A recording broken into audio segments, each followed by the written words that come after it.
Hello everyone, welcome back to my channel Swastik ফটোগ্রাফিতে সকলকে স্বাগত জানাই। তো বন্ধুরা, আজকে মূলত ভিডিওটা হতে চলেছে, আমরা ফটোগ্রাফি করতে যাব। এটি হলো ব্যারাকপুর রোডের ওখানে, আর এটা হলো নীলগঞ্জের মধ্যে দিয়ে যেতে হয়। তো ওখানে এই সময় বর্ষার সময়টায় প্রচুর জল হয়, যেহেতু আগে চাষ হয়, চাষবাস হয়। তো এই সময়টায় প্রচুর জল জমে বর্ষার সময়টা, তো ওখানে এই সময় নৌকো চালানো হয়। তো প্রচুর লোকজনের ওখানে ভিড় ভিড় হয়, আনাগোনা আছে, প্রচুর লোকজন যাওয়া আসা করে।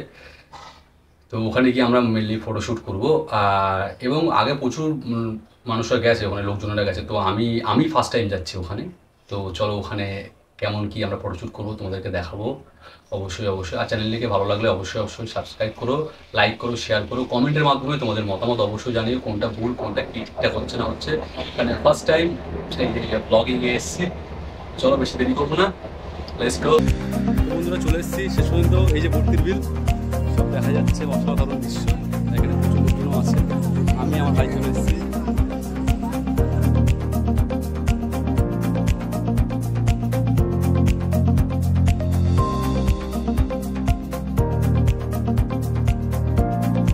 বেশ, আর আজকাল রবিবারের দিনকে তো খুব সুবিধা হচ্ছে, প্রচুর লোকজন এখানে আছে। তো বন্ধুরা, ফাইনালি নৌকোতে উঠে পড়লাম দেরি না করে। আস্তে আস্তে আমরা মাঝের দিকে এগিয়ে চলেছি। এখানে তোমার চোখ যতদূর যাবে ততদূর তুমি জলই দেখতে পাবে, চারিদিকে জলে জলমগ্ন। আর বছরে এই বর্ষার সময়টা এখানে প্রচুর পরিমাণে জল হয়, আর অন্যান্য সময় এখানে চাষবাস হয়, যেটুকু শুনলাম ওদের কাছ দিয়ে। আর এই দিকে সোজা একেবারে পাটের লাইন গেছে, সত্যি অসাধারণ লাগছে দেখতে। জলে প্রচুর শাপলা ফুটেছে, আর এখান থেকে ওই নৌকো করে ওরা প্রচুর শাপলা এখান থেকে নিয়ে যায়, সেগুলো আবার বাজারে বিক্রি করে দেয়। আর ভয়টা এখানে লাগছিল যে আমরা যেহেতু তিনজন, আর মাঝে মাঝে তো চারজন, একেবারে ছোট্ট নৌকোর মধ্যে খুব সমস্যা হচ্ছিলো, কেন সাথে ক্যামেরা ছিল, আরও অনেক সব দামি দামি জিনিসপত্রগুলো ছিল। কেন একবার যদি জলে ফলে যদি পড়ে যায়, যদি উল্টে ফুলটে যায়, জানি সেটা উল্টাবে না, কিন্তু তাও একটা ভয় লাগছিল। কিন্তু মাঝে মাঝে বলেছিল যে বেশি হেলবে না, দুলবে না, ব্যাস এটাই হলো কথা। আর সাইডে যে নৌকোটা যাচ্ছিলো, এটা আমি পিকচার ক্লিক করেছি। এই সমস্ত ফটো একেবারে ভিডিও শেষে দেওয়া থাকবে, তোমরা সবাই দেখতে পাবে। আর সাইডে এই যে তিনটে বাচ্চা, এরা খেলছিল, সেটাও আমি ক্যামেরা বন্দি করেছি।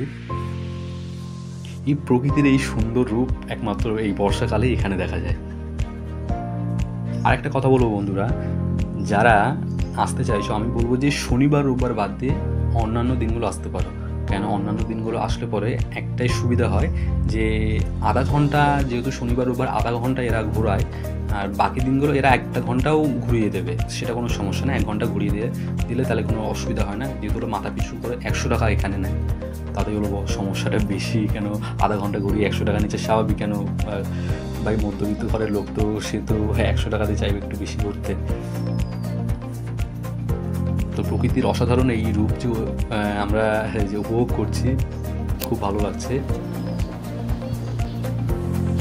বেশ অনেকদিন ধরেই ভাবছিলাম যে এখানে যাব, তো 2-3 বছর ধরে আমি ভেবেই যাচ্ছি। তো ফাইনালি তো এই বছরেই আমি আসতে পারলাম এখানে।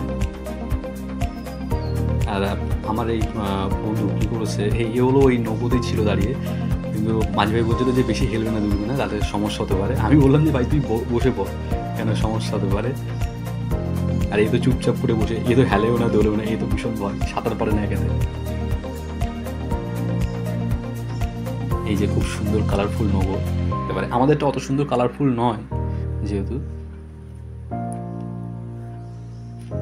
আর এই সাইডে যে জিনিসটা দেখতে পেলাম সত্যি অসাধারণ।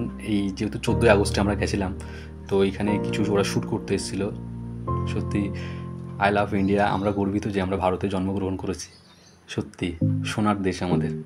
আর এই যে রাস্তাটা যেটা তোমরা দেখলে জলের পাশ দিয়ে গেছে, মিনিমাম একেবারে 6 থেকে 7 কিলোমিটার একেবারে জলের উপর দিয়ে চলে গেছে রাস্তাটা। ওখানে আর যাওয়া হয়নি, যেহেতু বেলাটা অনেকটাই কমে আসছিল।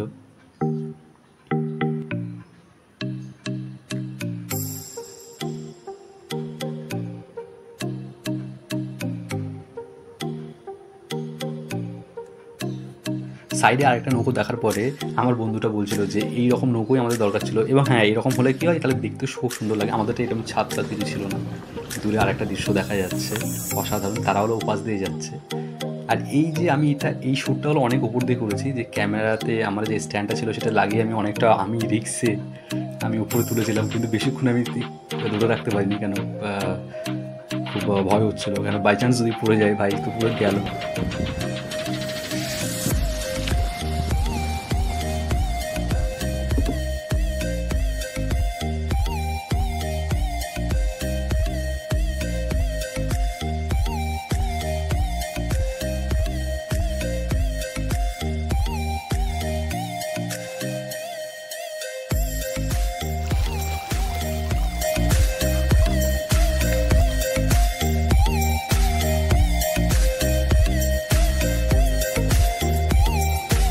ও নৌকোর মাথায় বসে বসে এই শাপলা ছিঁড়ছে। আমি বললাম ভাই শাপলা ছিঁড়ে নিয়েছে, বাড়ি গিয়ে রান্না করে খাবো। বেশ অনেকটা ঘুরে ফেলেছি আমরা, কিন্তু মনটা এখানেই যে খারাপ হয়ে গেছে। আধা ঘন্টা ঘুরিয়েছে এই জন্যে, 1 ঘন্টা। আমি অনেকবার করে বললাম ভাই 1 ঘন্টা হবে না, বললো যে হবে না কেন, ঘাটে প্রচুর লোক, আরও মানুষরা সবাই ওয়েট করছে, কেন এই নৌকা গেলে পরে আবার আমরা নামলে পরে অন্যজনকে নিয়ে চলে আসতে পারবে।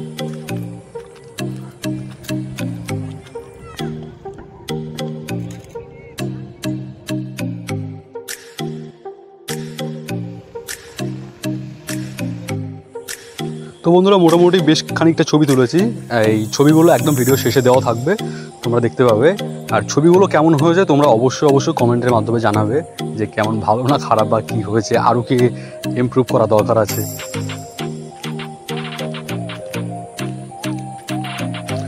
আমি এখানে খুব বেশি রিস্ক নিচ্ছিলাম না। কেন নিচ্ছিলাম না, যদি উল্টে ফুলটে যায় একেবারে না পুরো সব গেল, আমি সেই ভয়টাই পাচ্ছিলাম। নৌকোটা অনেকটাই সরু নৌকো, তা ওই জন্য প্রবলেমটা হচ্ছিল। মোটামুটি বেশ খানিকটা ছবি তুলেছি।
তাহলে বন্ধুরা ভিডিওটা এখানেই শেষ করলাম, আমাদের সঙ্গে আবার দেখা হবে নতুন ভিডিওতে।